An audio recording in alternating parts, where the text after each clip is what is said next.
Muy buenos días, amigos.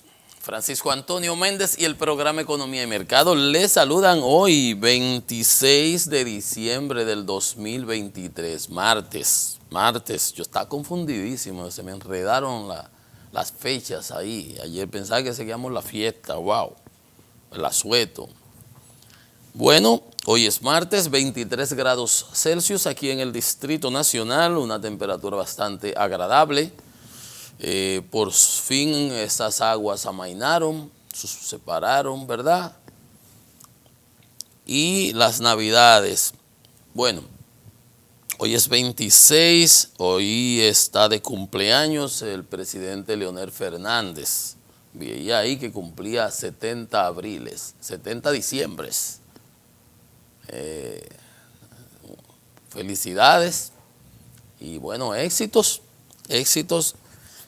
Comentaba que, bueno, ayer tuvimos el largo asueto, ¿no? Actividad se puso un poco más dinámica cercana al 24, las tiendas y las ventas y eso, porque los comerciantes estuvieron quejándose durante toda la Navidad. Un cierto repunte siempre es bueno. Aquí la gente tiene una buena costumbre, mucha gente de antaño, de comprarse cosas para estrenar y eso es algo que viene, y entonces eso generó un cierto movimiento porque estaba muy fría, había muchas quejas. Bueno, lo habíamos comentado la semana pasada, los comerciantes se venían quejando, pero desafortunadamente lo lamentable de todos estos días cuando tenemos asuetos es que la imprudencia se impone siempre. Siempre la imprudencia sienta sus reales. Y tuvimos alrededor, se informa, bueno, las cifras que se han dado hasta la fecha, es que tuvimos unos 15 fallecimientos, accidentes de tránsito fundamentalmente. Ustedes pueden imaginarse el pájaro malo que es la motocicleta, ese se lleva las palmas. Las palmas. A nivel internacional no hubo jubileo, no hubo celebración en Belén, en Jerusalén. Ustedes saben, con el conflicto que hay entre palestinos e Israel, después de la matanza que ocurrió y la agresión de los terroristas de Hamas el 8 de octubre, pues en Belén, en Israel, en Jerusalén, están los sitios sagrados de las tres religiones monoteístas, de la católica, de la musulmana y de la hebrea. Ahí están las mezquitas, ahí están las iglesias hebreas y están también el muro de las lamentaciones, todo eso, y todo eso está ahí. Imagínese usted con este lío que hay. Entonces todo eso se suspendió. La guerra sigue allá, se habla de posibles treguas para intercambio de prisioneros. Los israelíes están inundando túneles, los túneles que han ido encontrando. Ayer veía a la prensa los descubrimientos de otro gigantesco túnel con galerías y sitios abajo, almacenamiento y todo, que los que destruyeron, encontraron, lo presentaron en la prensa, que salía a mezquitas, a escuelas, con miles de salidas por todos los lados, y esa es la lucha grande que se está dando allá. Aunque decía Netanyahu que él podía, que sí que estaría dispuesto, pero los Hamas hablan de que tiene que ser un cese de fuego parcial, porque es que le están dando realmente en la mamacita. Y la promesa israelí es que hasta que no destruyan totalmente a Hamas y esas galerías de túneles subterráneos, que son una guarida de terroristas, de donde se agrede permanentemente a Israel, ellos no van a salir de ahí. Y así están haciendo. Bueno, eso es ahí. En Ucrania, los ucranianos pasaron su celebración al 25, como todo Occidente, porque los rusos lo hacen el 24. se movieron a la celebración como aquí, el 25, que es el día del Señor Jesucristo, ¿verdad? Entonces, la noche de la Nochebuena, el 24, y nosotros celebramos, pero el nacimiento el 25, que es el día de fiesta realmente. Entonces, para que ustedes vean cómo ha ido cambiando todo ahí. Recuérdense que allá ellos son de la celebración a la iglesia ortodoxa. Son cristianos ortodoxos, cristianos o católicos, no, cristianos ortodoxos. Y ahí está todavía pendiente que el Congreso norteamericano está de asueto, está recesionado. Los recursos que tienen que ir a Israel como a Ucrania de los Estados Unidos no han sido aprobados. Aunque el presidente Biden le transfirieron unos como 200, 300 millones de dólares en una jugada que hicieron ahí, ya los últimos se lo habían dado de lo que había sido aprobado anteriormente, pero todos los otros países europeos están asignando y transfiriendo y próximamente le dan los 18 F-16, los aviones de combate que nunca han tenido ellos para defender su espacio aéreo. Los misiles Patriot, Alemania le está pasando a cada rato 2 más, todos los otros países, es una coalición de más de 30 países en apoyo a Ucrania, obviamente Estados Unidos es el más fuerte y el que más ha dado, pero el compromiso de prácticamente toda Europa, porque señores, hay algo muy sencillo, el corazón de la llama lo conoce el cuchillo, ellos saben lo que le espera a esos otros países pequeños, cómo van las cosas, por algo Finlandia y Suecia se adscribieron, se metieron a la OTAN, algo impensable que lo provocó esta agresión de este señor. Bueno, eso es lo que tenemos a nivel internacional, la guerra sigue, las guerras siguen y vamos a ver cómo sigue desenvolviéndose. En términos económicos, las mismas no han tenido el impacto que muchos la cogen para excusa.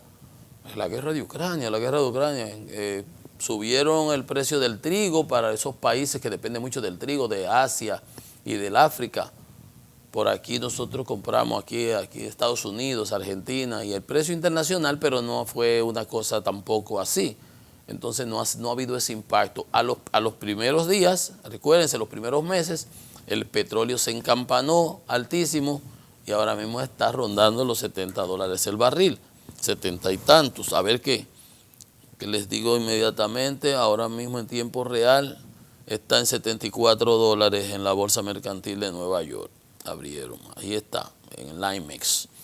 O sea que todo eso se ha ido corrigiendo, los commodities han ido bajando de precios, se han ido estabilizando, el trigo, los cereales, la soya, etcétera, los índices de precios de la FAO. O sea que esas excusas son más que son para creación de narrativas. Por demás, cuando los precios de los commodities, de esos productos que nosotros importamos, igual que los derivados de petróleo, aumentan de precio, aduanas recaudan más dinero, o sea que al gobierno le entra más dinero. Así que cuando usted oiga esas letanías, sepa de qué se está tratando el asunto. ¿Quién al final del día se beneficia más o menos de la situación?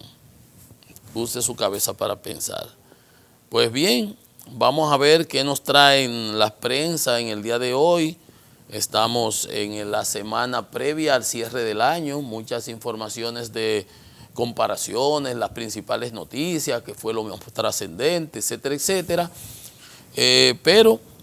Pero esta es una semana en donde vamos a ir más o menos conociendo, una semana que no debe tener mucha actividad, es un poco floja, pero como quiera, la prensa nos trae que la Suprema Corte de Justicia ratifica la sentencia que prohíbe la construcción del aeropuerto en Bávaro. Ese es el pleito que tienen casados los Rainieri y los Azzurri, de Cap Cana con Punta Cana.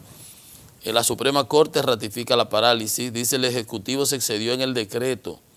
Las decisiones de la Suprema son inapelables, la cosa irrevocablemente juzgada, pero pudiera llevarse al Tribunal Constitucional si hubiera avisos de inconstitucionalidad en algo aquí, que no creo que lo haya, pero Ahí está, parado. ¿Quién va a sustituir a Faride en el PRM? Dice el periódico. Qué lío, Omar Fernández le ha generado un gran lío. Llega al país hoy el turista 10 millones por Punta Cana. El Papa Francisco ataca la industria de las armas. Decretan una alerta de epidemia respiratoria. El Ministerio de Salud Pública llama a vacunarse contra la influenza. No, la influenza no. La influenza y el COVID, no es influenza. Pocos avances en el pacto sobre la ROF y el DERECASTA en enero, el 1 de enero del 25, finito es, consumatum es. Se le quita los gravámenes y entonces va a venir el arroz de Estados Unidos y de otros países pagando cero, el de Estados Unidos, y nos va a quebrar a toda la industria agropecuaria nacional. El gobierno haciendo mucho bulto, pero no se ha avanzado nada aquí, dice. Culminarán el año 23 sin novedades en el diálogo con Estados Unidos, en aras de prevenir la entrada de arroz importado. Son como 300.000 familias. Usted verá más problemas aquí en el país. Ahí está. Pero, imagínense usted, la embajadora en Washington de este gobierno, Sonia Guzmán, fue la que firmó ese tratado en el 2002, 2003, cuando Hipólito. No sé qué decir, pero ahí está. Nos cuestan a veces los funcionarios. Y usted ve que ¿ustedes se acuerdan cuando se armó un rebú con la indexación que hizo el pasado superintendente Velasco, mi amigo, y después el superintendente de banco, el superintendente de electricidad, y después el superintendente de banco Alejandro Fernández, que quisieron armar un alboroto? Y yo le decía, miren lo que cuesta tener funcionarios eficientes, capaces y competentes que conocen de su asunto. Para usted venirme a hablar de que tampoco era ningún aumento de sueldo, era una indexación para mantener el valor real, compensando la inflación, que fue lo que no hizo el gobierno ahora con el presupuesto de este año, que se le estaba pidiendo que hiciera el ajuste por inflación que correspondía para el pago de impuestos, que son como 12 o 14 mil pesos que nos graban, que tuvieran exentos de todos los ciudadanos. Bueno, entonces, para que ustedes vean, miren las consecuencias de no tener aquel lío de Baninter. Yo siempre decía que si hubieran puesto a Julio Cross, lo pusieron en la superintendencia de electricidad o de una comisión de energía, entonces no sé quién era que estaba en la superintendencia de banco, y cuando se arma el lío, estaba Malcún y otros más ahí, hacen una intervención totalmente desacertada y generaron el desastre que tuvimos en aquella época. Y yo decía, si hubieran puesto a este allá y aquí hubieran puesto a otro, hubiera sido diferente la cosa. O sea, porque no es nombrar por nombrar. Los managers, porque aquí mucha gente, que el presidente Abinader, pero el presidente Abinader fue que dejó ahí 2 años a Fulcar, que le dañó 24 meses de su gestión, dicho por este ministro. Entonces el culpable es él. Es un ejemplo. Ahí tiene a Chu 3 años y vendiendo historia que la delincuencia que ha bajado, y cuando presentamos los números vemos que no es verdad. Entonces yo digo, el manager es el culpable cuando en Estados Unidos, en las grandes ligas, en la NBA, un equipo no levanta cabeza y es derricándose que va. A los managers que cambian, no a los jugadores. Pues si tú tienes un primera base, obviamente los jugadores juegan. Si ellos no tienen calidad, no vas a tener, pero ese fue el que estructuró ese equipo. Y dependiendo de donde tú los pongas, tendrás una eficiencia o un desempeño adecuado o inadecuado. No se le puede sacar la castaña del fuego a exculpar al presidente, el jefe. Él no tiene que hacer el trabajo, pero él es que designa y supervisa y chequea que estén haciendo el trabajo. Y miren usted lo que nos costó, ahí tenemos. Ahora, pero está ahí, en embajador en Washington. Y miren el lío que nos metieron con el DERECASTA. Motoristas en Nochebuena en 72.4% de los accidentes viales. Le decía yo ahorita, porque yo vi rápido eso. De las 15 muertes, 10 correspondieron a motociclistas. Ya ustedes saben, 10 motociclistas de los 15 muertos. Y 9 niños intoxicados por el alcohol. A los padres hay que darle una pela en cuero. En cada sitio de eso donde los papás permitieron eso, agarrar y encuerarlo y darle una pela con un chocho mojado para ver si aprenden.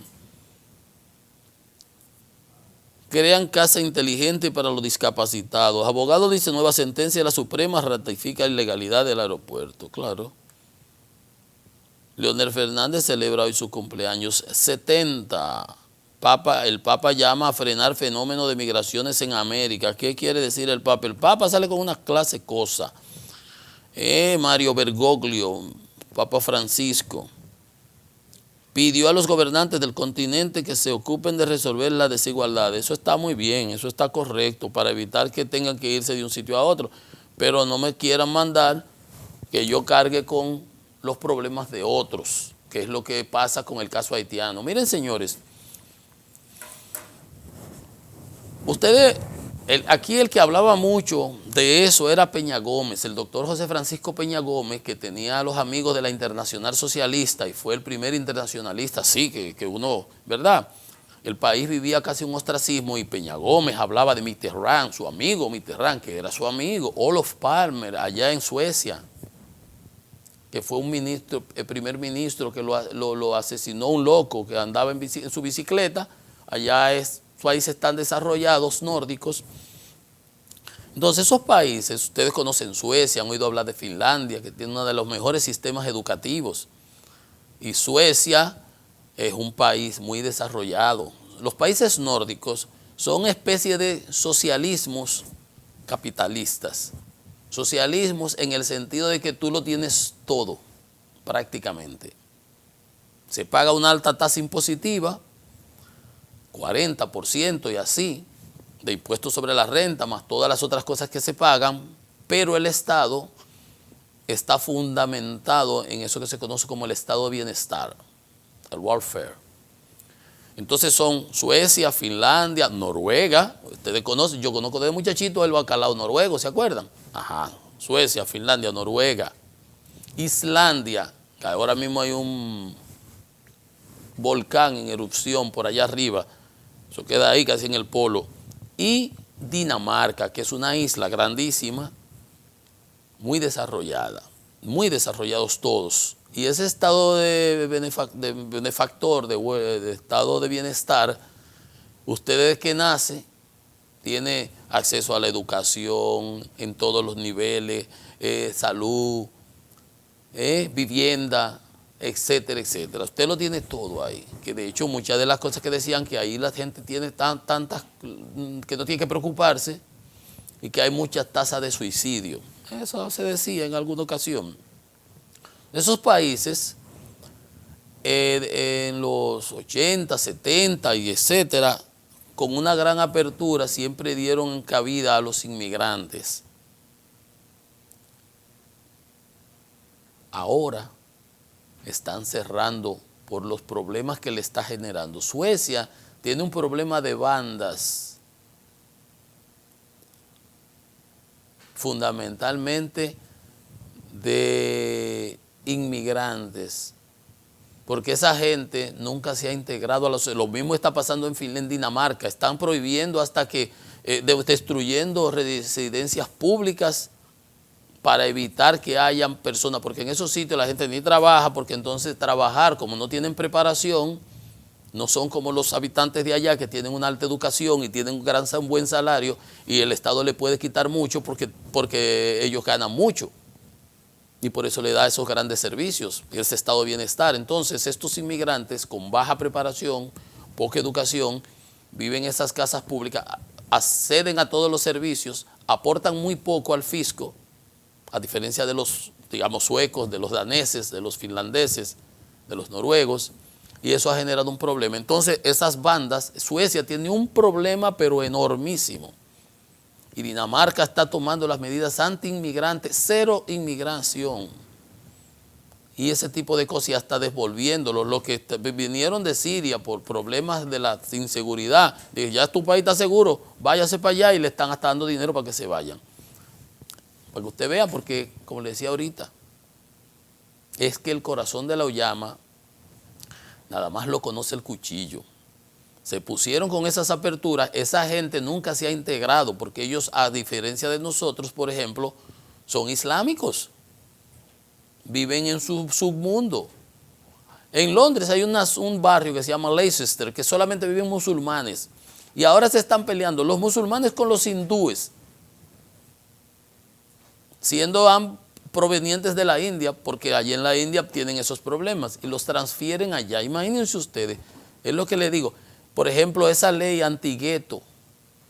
Gueto es donde se reúnen y viven esos grupos solamente, y ahí la gente, ahí el desempleo es 40%, el ingreso es mucho más bajo, el nivel educativo, porque no tienen educación, o sea, no están tan preparados como los ciudadanos típicos y entonces tienen un incentivo perverso para no trabajar, porque para qué yo voy a trabajar en un trabajo que me paguen poco, que voy a ganar un sueldo bajo, cuando el estado de bienestar me da unos subsidios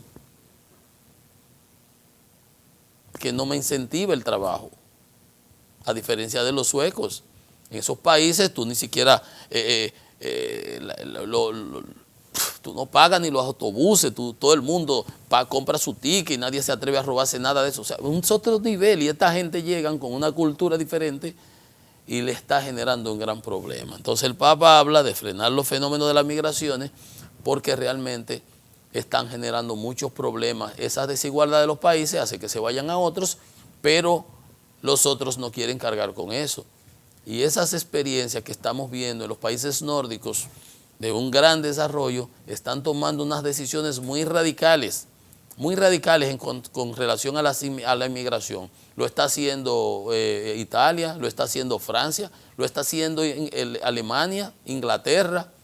O sea que para que ustedes vean que es muy bonito venir a meternos los dedos en los ojos a nosotros, cargándonos el caso haitiano, cuando ellos por allá están viendo la realidad de lo que les está pasando. Y es aleccionador y es bueno verlo, y a nosotros en cierta medida, el dominicano que te lo ve queriéndose ir para Estados Unidos, el lío que tienen los Estados Unidos, que van a tener que tomar medidas. Biden está negociando con los republicanos para que les aprueben los paquetes, pero también tiene que hacer cambios en las medidas de asilo y ese tipo de cosas. Entonces, es muy bueno que pase para que se vea qué es lo que nos quieren hacer a nosotros.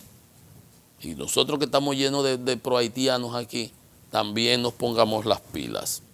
Entonces, el Listín Diario dice: accidentes de moto enlutan la Navidad, y dice una psicóloga que el caos del tránsito daña la salud mental. La Suprema falla el asunto de Bávaro, etcétera, etcétera. Entonces ya a nivel local tenemos, como le decía, ¿quién va a sustituir a Faride? Bueno, el PRM se reservó 9 candidaturas. Todos los partidos lo hicieron, Santiago, en Higüey, en Ocoa, pero aquí la del distrito es la que más problemas ha dado.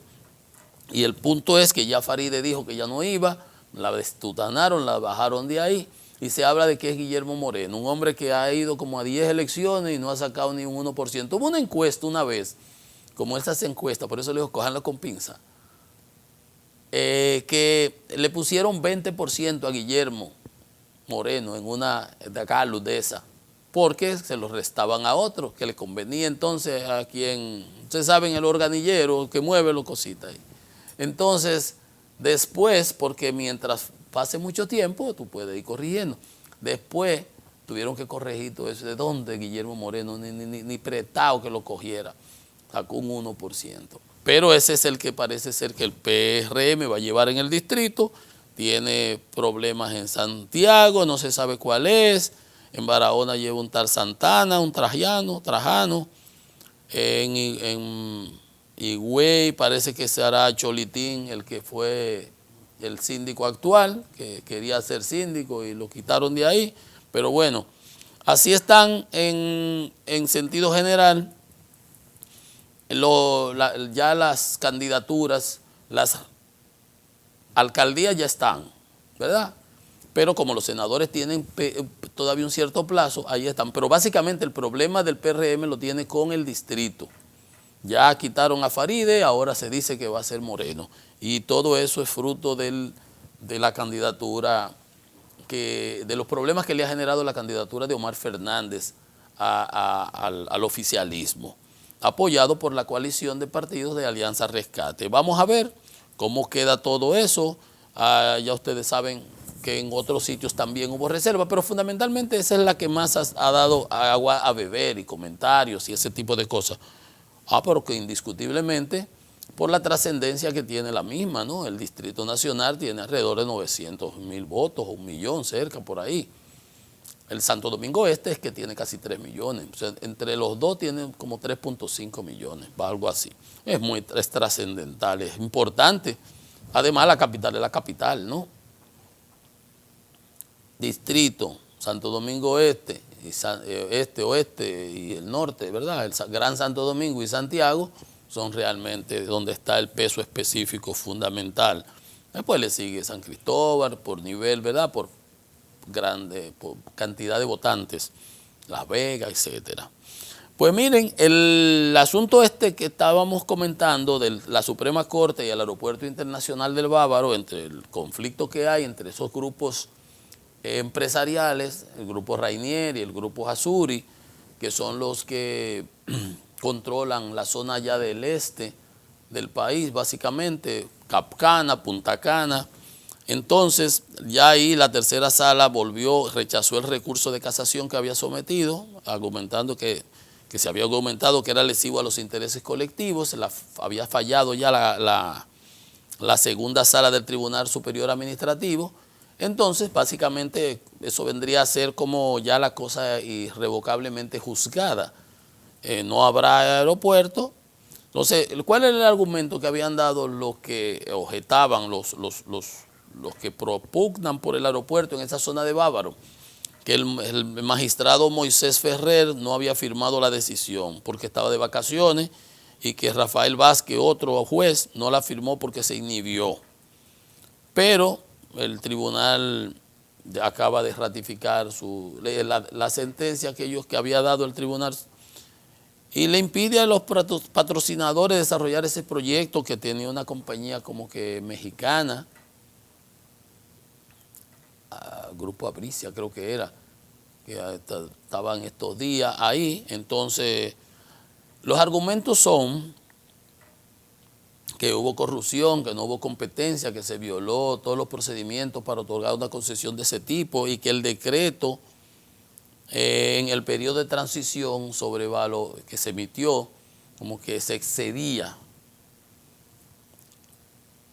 No fueron respetadas las reglas de competencia y el debido proceso administrativo. Y el IDAC pues revocó después y ahí tenemos ese problema. Hay un caso, hay un problema ahí porque tienes un aeropuerto, es el más grande del país, el aeropuerto de Punta Cana, y el otro no iba a estar lejos. Entonces por eso hay como que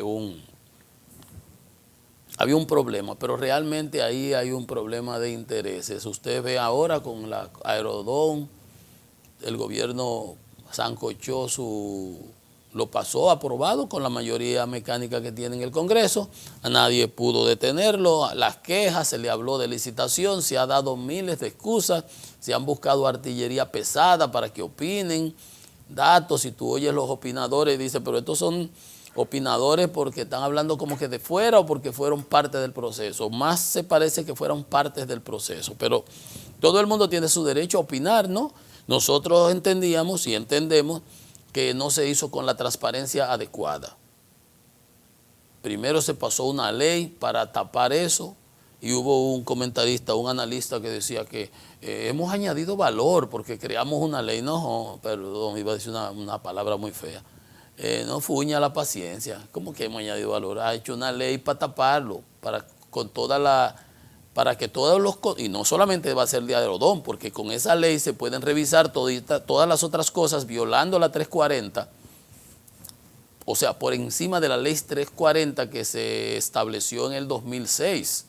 todo lo que se hiciera antes de ahí, bajo ley o lo que sea, puede ser modificado con eso. De la misma manera, entre que reparte y se lleva la mayor parte. Pero eso no está bien, entonces no se puede hablar de transparencia cuando usted está actuando de esa manera poco transparente. Los argumentos usted los puede manejar para aquí, para allá, pero lo más conveniente es que no se hizo una licitación porque no podían llevar a un tribunal. ¿Por qué no van a llevar a un tribunal? Si usted la hace respetando los 30 años de la concesión, ¿qué tribunal te pueden llevar? Ah, que no se iba a hacer la inversión. A darle la autorización para que la haga a costa suya y garantícelo, porque usted tiene 35 mil millones de préstamos de dólares, 35 mil millones de dólares cogidos prestados. Si era tan importante, y hágase la licitación y se la reconoce luego. Yo le dije, hay muchas maneras de haberlo hecho, son puros argumentos. Puro argumento, se quería que fuera, y entonces primero se desacredita, se dice que no para justificar que el mejor negociación, que él dijo que estábamos en negociación, 7 años le falta ese contrato, para usted extenderlo por 30 años. Ahí tenemos el lío, ustedes vieron ahorita de lo que le dije, del arroz y el de CAFTA. Después andaremos, ¿verdad? Siempre se presenta muy bonito y todo, pero no es transparente, punto. Porque una renegociación, que es lo que está viendo ahora, no es equivalente a lo que hubo en el 97, 99, cuando se adjudicó ese contrato. Gracias. Ya, gracias. Porque aquella vez fue una licitación pública internacional. Ahora es un arreglo, una negociación donde yo digo, tú dices que tengo una compañía que me tiró unos números, pero ¿y qué? ¿Y qué? Eso no es tan así. Pero también, para unas cosas sí, para otras no, ¿verdad? Como decía el monseñor Masaya un día, si el Código Procesal Penal fuera las 3 causales, si fuera un préstamo ya lo hubieran aprobado. Porque para que ustedes vean, no hay manera de que salga el Código Procesal Penal. Entonces, el presidente fue cuando armaron el lío del canal en Dajabón, que nosotros fuimos, que autorizamos, que le dimos la aquiescencia, cuando se reunieron las comisiones y dijimos que no era trasvase, que él podía, no era desvío, bueno, ellos se apoyaron ahí, después anduvimos nosotros haciendo todos esos aspavientos. Entre esas cosas que se anunciaron, el presidente fue el canal de la Vigía. El canal de la Vigía está ahí, lleno de escombros. Ayer dice, en estos días salió, dice el del INDRI que no se ha usado porque no hay necesidad. Entonces los haitianos ampliando el canal para allá, haciendo el dique de contención y se van a llevar el agua para allá. Y que nosotros íbamos a hacer la presa de Don Miguel. ¿Se acuerdan? Ah, sí. Resulta que el presidente la prometió. El INDRI dijo que eso era una cosa de urgencia, una prioridad del gobierno. Calificaron la presa, Olmedo Cava Romano, director del INDRI, calificaron la presa como una prioridad del gobierno, que es una presa que tendría un costo de 2.700 millones de pesos, una chilata para lo que este gobierno maneja y ha manejado, 2.700 millones de pesos, y que entonces nada, esa iba a ser la solución para, como los haitianos se quieren coger el agua, entonces nosotros la vamos a represar aquí y vamos a hacer como está, como en la de allá de Artibonito. Y nos vamos a repartir como Dios manda, como debe ser, como está establecido en el acuerdo. Ah, pero resulta que entonces la prioridad no la incluyen en el presupuesto. Entonces, ¿qué clase de prioridad es esta? ¿Qué prioridad ha sido? La presa Don Miguel no aparece en los planes del gobierno para el año 2024. Entonces, no era tal prioridad, el canal no era prioridad, el canal lo que se hizo fue un bulto, una parafernalia política. Y se cerró la frontera y se armó un lío y se han quebrado muchos productores de pollo en Moca, mucha gente se afectó en el Cibao y ahora ya por suerte se está moviendo el comercio. Pero lo que los asesores pensaron se les revirtió al gobierno y le explotó como un cohete en las manos. Porque la politiquería, eso es lo que produce. Entonces el presidente hizo su promesa, arma su parafernalia y sus cosas, entonces en el presupuesto de este año no incluyen la presa. Ni los estudios, ni las proyecciones, ni la licitación, nada, nada, nada. Ninguna otra sesión, no hay ningún detalle, no existe ninguna licitación para la construcción, no hay estudio no hay plano, no hay del lugar, de dónde se va, nada. Solo bla, bla, bla. Bla, bla, bla. Palabras que se la lleve el viento. Pues tú me dices que se incluyó 200 millones en el presupuesto para los estudios y el diseño y la topografía del lugar y ok, se empieza porque si dura 30 meses, ¿cuánto durará la empresa? 30 meses, estamos hablando 2 años y medio aproximadamente, sí, 2 años y medio, usted tiene que empezar ahora. Obviamente una presa no se hace de un día para otro. Ahí está la otra presa, ahí sí le dieron dinero, la presa de Monte Grande. 7.000 millones tiene el INDRI presupuestado y no pudieron nada para la presa de Don Miguel, la famosa presa ya del Canal de la Vigía, por allá por Dajabón, para el río Masacre. Entonces, esas son las cosas que uno dice, que nos venden una cosa y nos dan otra luego. Mira, yo te voy a vender estos lentes. Entonces, cuando viene lo que me traen unos lentes, este es el original, este es el Ray-Ban Full, este traen unos carabelitas ahí. Te venden unas poesías y a la hora de la verdad, si era una prioridad, ¿cómo es que no está en el presupuesto?